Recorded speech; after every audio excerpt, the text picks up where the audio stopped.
started with a knock, a sharp, impatient bang, bang, bang against the front door, loud enough to rattle the picture frames on the wall. It was the kind of knock that carried a message before a single word was spoken. You don't belong here. Lisa Carter froze in the middle of unpacking a box, her hands tightening around a framed photo of her family. She exchanged a glance with her husband, David, who was sitting on the couch, assembling a shelf for their new living room. Their two kids, Maya and Jaden, were in the backyard, laughing as they tossed a frisbee between them. It was their first weekend in the new house, a fresh start, a new beginning. But that knock, said otherwise. David sighed, running a hand over his neatly trimmed beard. I'll get it. As soon as he opened the door, there she was. Her. Mrs. Kensington. A woman in her late 50s, thin-lipped, hair in a stiff blonde bob, wearing a pressed navy blue blouse and pearl earrings. She stood rigid, arms crossed over her chest, eyes scanning David up and down with a tight frown, like she had already decided everything she needed to know about him. You people just moved in, didn't you? She asked, her tone dripping with something that wasn't curiosity. David forced a polite smile.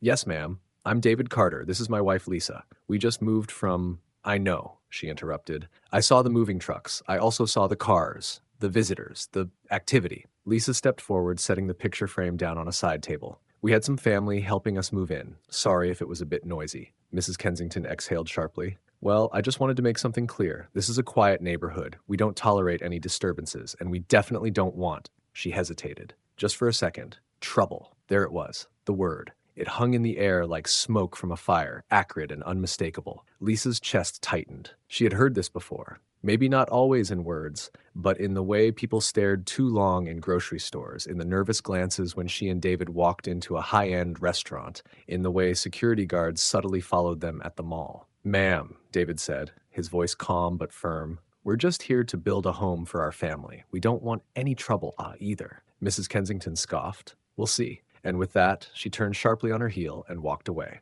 David shut the door. Silence filled the room, thick and heavy. Lisa exhaled. Well, that was something. Yeah, David muttered, rubbing his chin. Something tells me she's not going to let this go. Lisa forced a smile for the kids' sake as they ran inside, breathless and happy from playing. But deep down, she couldn't shake the feeling that they had just stepped onto a battlefield they didn't ask for. And sure enough, just a few days later, the cops showed up at their door.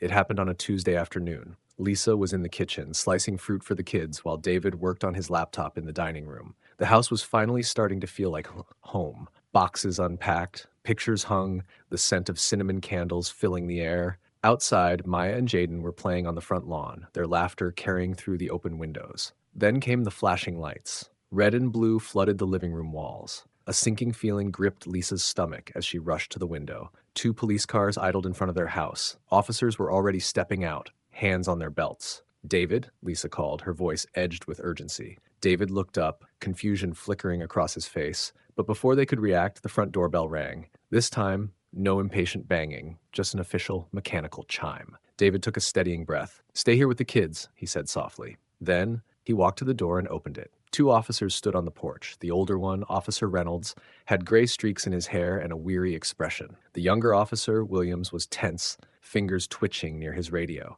Behind them, standing just a few feet away, with her arms crossed and a triumphant smirk on her face, was Mrs. Kensington. David's jaw tightened. Of course. Sir, Officer Reynolds began, his voice even but firm, we received a call from a concerned neighbor about suspicious activity at this residence. Lisa stepped up beside her husband. Suspicious activity, she repeated, her voice laced with disbelief. We live here. We understand, Reynolds replied, but we have to respond to all calls. Your neighbor reported a disturbance, possible trespassing. Lisa turned to glare at Mrs. Kensington. You mean us? You think we're trespassing in our own home? Mrs. Kensington let out a huff. I saw strange people coming and going, loud voices, gatherings. I had no idea who these people were. In a safe neighborhood, we look out for each other. David's patience thinned. The people you're talking about, that was our family helping us move in. That's what happens when you move into a new house. Officer Williams shifted uncomfortably. Sir, do you have any proof of residence, a lease, utility bill, anything that confirms you live here? David clenched his fists at his sides.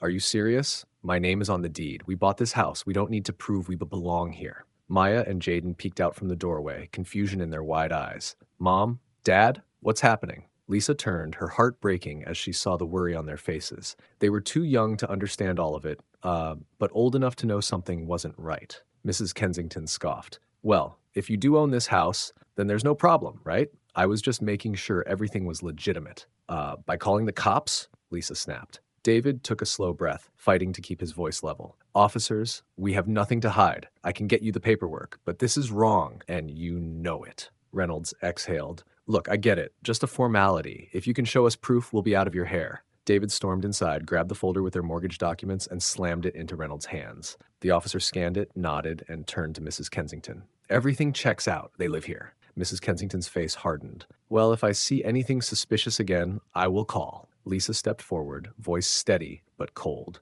You mean if you see us again? No answer. The officers gave apologetic nods and left. Mrs. Kensington lingered for a moment, then turned and walked away, her back stiff. David shut the door, his shoulders tense. The kids still stood there, confusion clouding their faces. Why were the police here? Jaden asked softly. Lisa knelt beside them, swallowing the lump in her throat. Because sometimes people judge others before they know them. And sometimes they don't want to believe you belong somewhere, just because of the way you look. Maya's lip trembled. But that's not fair. David crouched down beside them. No, it's not. But we stand our ground, because this is our home, and no one can take that from us. Silence settled over them, but outside, behind closed doors and drawn curtains, the neighborhood was watching, and the story wasn't over yet. The weeks that followed were tense. Lisa and David did their best to go about their lives as usual, but they felt it. The eyes. Neighbors who once offered polite nods now avoided them. Conversations hushed when they walked by. Even the kids noticed. Why don't the other kids in the neighborhood play with us?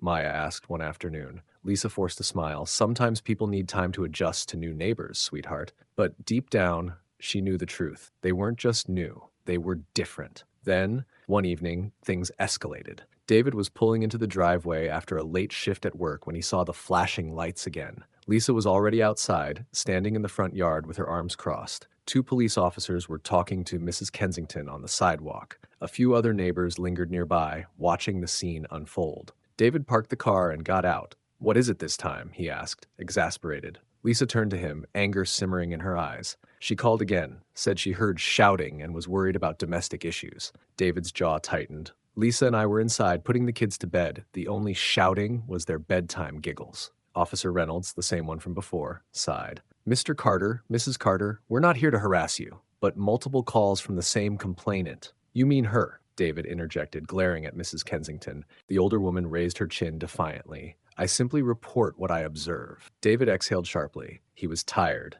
Tired of the scrutiny, tired of the accusations, tired of feeling like a stranger in his own home. And then, before he could stop himself, he did something he hadn't planned. He turned to the crowd. The other neighbors, people who had stayed silent, people who had watched this unfold and done nothing, were standing there, some pretending not to listen, others shifting awkwardly. David addressed them directly. We've lived here for weeks now, he said, his voice steady but full of emotion. We've done nothing but mind our business, take care of our home, raise our kids, and yet we're the ones constantly being watched, constantly being reported. Why? A few people averted their eyes. No one answered. You see this? David continued, gesturing to the police officers. This isn't just about one person making phone calls. This is about a neighborhood that lets it happen, that stands by and allows this kind of treatment. The tension was thick. Then a voice cut through the silence. I don't agree with this. Everyone turned. A middle-aged man in a plaid shirt, Tom, from 2 doors down, stepped forward. He looked uncomfortable, like he was struggling with his words.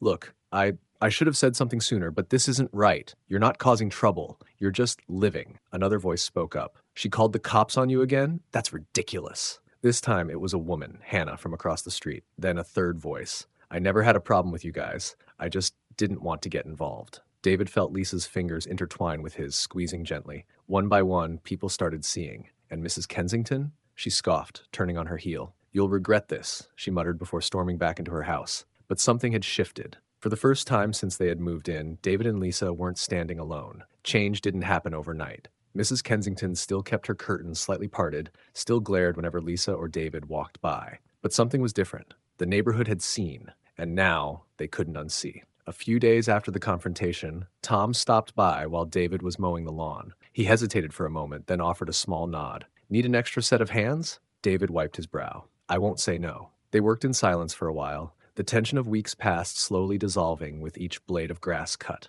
Later that evening, Hannah came by with a plate of cookies for the kids. I used to be close with the last family that lived here, she admitted, setting the plate on the counter. But I never gave you a chance. That was wrong. Lisa smiled softly. It's not too late. Bit by bit, the ice cracked. The real breakthrough came one Saturday morning. Lisa was on the porch, sipping coffee, when she saw something unexpected: Maya and Jaden playing with the neighbor's kids. For weeks, they had been excluded, ignored. But now, laughter floated through the air as they kicked a soccer ball across the grass. Lisa blinked away the sting of tears. Inside, David was scrolling through his phone when he saw something in the neighborhood Facebook group. A heated discussion was unfolding, one where multiple people were calling out the pattern of Mrs. Kensington's behavior. "She's done this before?" he muttered, reading through the comments. Apparently, yes. To other families, to delivery drivers, to anyone who didn't fit her narrow idea of who belonged. But this time, the neighborhood wasn't turning a blind eye. And Mrs. Kensington? She stopped calling the cops. Maybe because she realized no one was listening anymore. Maybe because for the first time the community had taken a stand. The biggest change wasn't just in the neighborhood. It was in the way David and Lisa felt living there. For weeks, their home had felt like a house under siege. Watched, judged, unwelcome. But now? Now it felt like a place where they could breathe. One evening, as they sat on the porch watching the kids play, Lisa sighed. "You think things will stay this way?" David leaned back in his chair, watching Tom wave at him from across the street. He thought about Hannah, who now stopped to chat when she walked her dog, about the people who had once stood silent, now speaking up. "I think we made them see something they couldn't ignore," he said. "And that means something." Lisa nodded, a small smile playing on her lips. The world wasn't perfect. There would always be people like Mrs. Kensington. But now, there were also people willing to stand up. People who realized that silence was just another form of complicity. And sometimes, that was enough to start something better. Prejudice thrives in silence, but so does change. This story isn't just about one family. It's about all of us, the choices we make when we witness injustice, the small acts of courage that shape the communities we live in. So what would you do? Would you look away? Stay silent? Pretend it's not your problem? Or would you stand up and say, "This isn't right"? Drop your thoughts in the comments. Have you ever witnessed something like this? How did you respond? And if this story moved you, share it, because conversations like this matter, because change starts with a single voice, maybe even yours.